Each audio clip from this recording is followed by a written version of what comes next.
Have you ever given someone clear instructions at work and they came back with something completely different? Or you sat through a whole meeting, you've nodded along, and then when you left the meeting you realized you had no idea what was actually agreed? If so, you are not alone. Miscommunication in the workplace is common, and it's a huge source of wasted time, missed deadlines, and frustration. And it's especially common if you're working across cultures, languages, and generations. And in this video, I'm going to share with you why this happens, and more importantly, what you can do about it. So by the end, you will have practical techniques that you can use straight away. I also have a free resource for you, and I'll share that with you at the end, so stay with me. Now let me tell you about an American colleague. He came to me one day clearly frustrated with his Japanese team.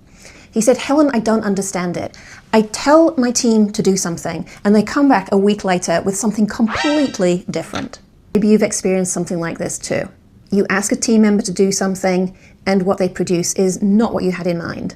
Or your manager asks you to do something, you do your absolute best, but she's not happy with the results. And this is not a new problem. There's a quote attributed to George Bernard Shaw who said, "The single biggest problem with communication is the illusion that it's taken place." And maybe you've experienced this too. You think that your colleagues understand, but they don't. This happens especially when you're working with different nationalities, different genders, and different age groups, any kind of diversity. And even though diversity can be great for creativity and innovation, it can also cause a lot of miscommunication, misunderstandings, missed opportunities, a lot of frustration and stress. And this is only becoming more important as AI is taking over routine tasks. To set us apart, those skills like listening deeply, asking the right questions, building genuine understanding are becoming more and more valuable. And my intention in this video is to help you to minimize the miscommunication and stress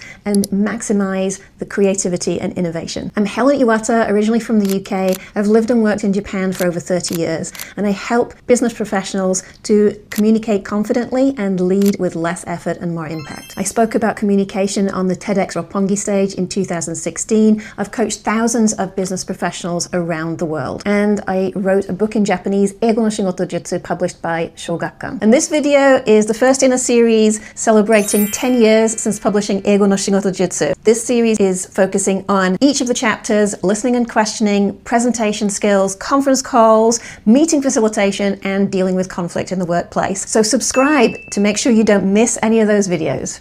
Today we're focusing on what I believe is the foundation of communication, listening and questioning. Hearing is passive, it's automatic, and it's physical. The sound comes to your ear and you can hear. So as long as you don't have any issues with your ear, you can hear. Listening is different. It's active, it's intentional.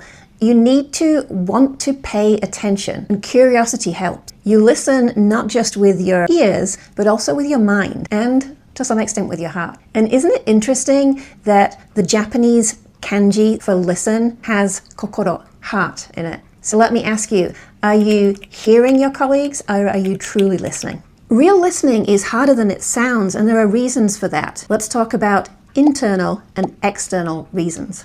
Our brains are actually designed to get distracted. I don't know if you can see that the cat just jumped onto the table. Can you see that? Our brains are actually designed to get distracted.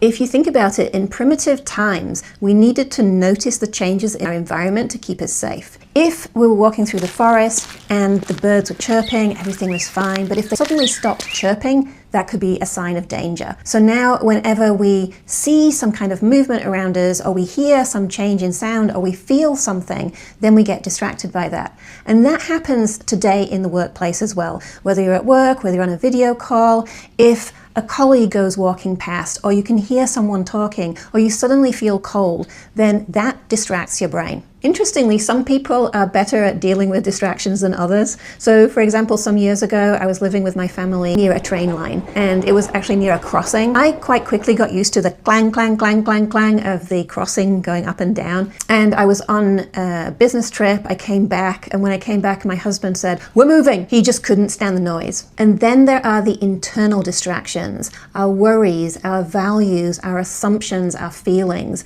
and they impact how we listen or we don't listen. Have you ever been in a meeting and you realize that you just completely missed what someone said? Or perhaps your upbringing or background leads you to interpret something very differently from how it was intended. I was once facilitating a communication skills training, and I asked the participants to sit back to back. One of the participants drew a simple picture and then had to describe that to the other participant, and they had to draw the same picture, but they couldn't ask any clarifying questions. So one participant was from Thailand, and he started off by saying, "It's a pig," and he described it. It has a round face, it has round eyes. By the end of this activity, the Japanese participant had drawn the picture, and what he produced was Doraemon. Somehow he had not heard the part about the pig. He'd heard the round face, the round eyes, and in his mind, what came up? Doraemon. And this kind of miscommunication happens all the time in the workplace, but usually it's not quite so funny. You remember that American colleague that I mentioned at the beginning? This kind of miscommunication is mottainai. It's such a waste. Have you ever heard of Stephen Covey, the author of The 7 Habits of Highly Effective People? He said, most people don't listen with the intent to understand. They listen with the intent to reply. And I see this so much in Western business culture when people are talking and they're not listening to the other person, they're just getting ready to say what they want to say. A colleague once told me about a meeting that she attended where one person started with, "Good afternoon, how are you doing?" And the client said, "Actually, I just got a call that my wife was in a car accident." And the first person just continued with, "Great, so we're here today to follow up on," and my colleague had to stop him. That might seem like an extreme example, but it's true. And how often are we doing something similar where we're only really half listening to what people are saying? Now, if Covey's quote is a Western example, let me offer a Japanese perspective on this. So what I would say is Japanese people don't listen with the intent to understand. They listen with the intent to maintain harmony. Japanese professionals are often praised for being patient and respectful listeners, and there's some truth in that.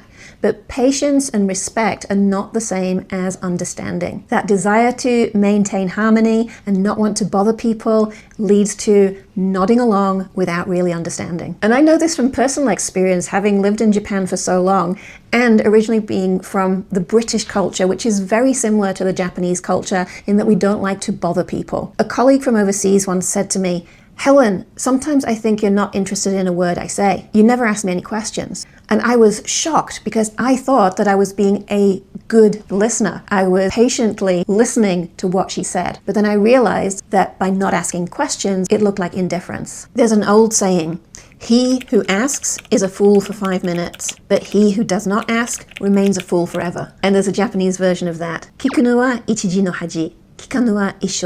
Especially if asking questions doesn't feel natural to you. You might worry, will I sound stupid? Will it seem like I wasn't paying attention? What if I can't express myself clearly in English? These are real concerns, and I often hear them from my Japanese clients.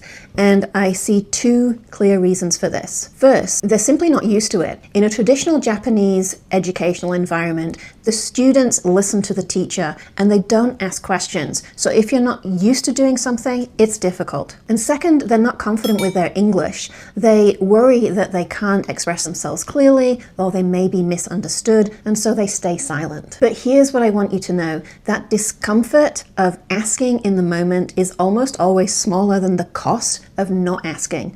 That small discomfort versus a week of working on the wrong thing. A small risk versus missed opportunity. Or worse, damaged trust. So how do we do this in practice? Let me give you a simple and powerful approach. Think about the difference between open questions and closed questions. A closed question can be answered with a simple yes or no. And open questions give the opportunity to answer more fully. So here's an example. Imagine you've just briefed a team member on a new project. You could ask, "Do you understand?" That's a closed question. And almost everybody is going to say yes, because they don't want to admit that they weren't paying attention or they didn't really understand. Or you could ask, "What's your next step going to be?" That's an open question, and that gives the opportunity for them to answer and for you to be able to tell if they really understood or not. Here are a few open questions worth keeping in your toolkit. How are you planning to approach this? What might make this challenging? What would be helpful to know at this stage? And when you want to confirm and close, so we're agreed on the deadline, right?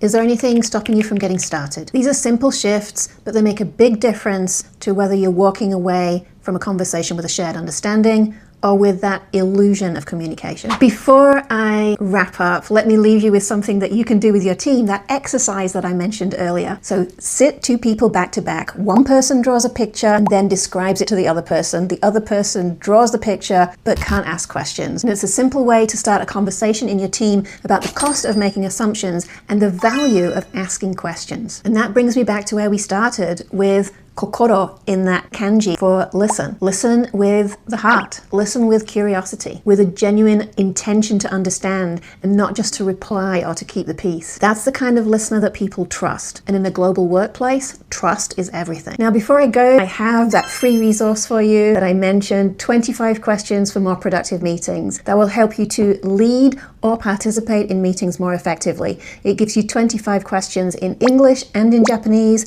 and 5 steps to help make asking questions easier for you, even if it's something that you're not used to right now. You'll find that in the description. And if you enjoyed this video, please do give it a like, share it with a friend or colleague, and maybe even leave a comment below. Have you ever experienced a Doraemon moment? Thank you for listening. Thank you for watching. Happy communicating, and make it a brilliant and joyful day.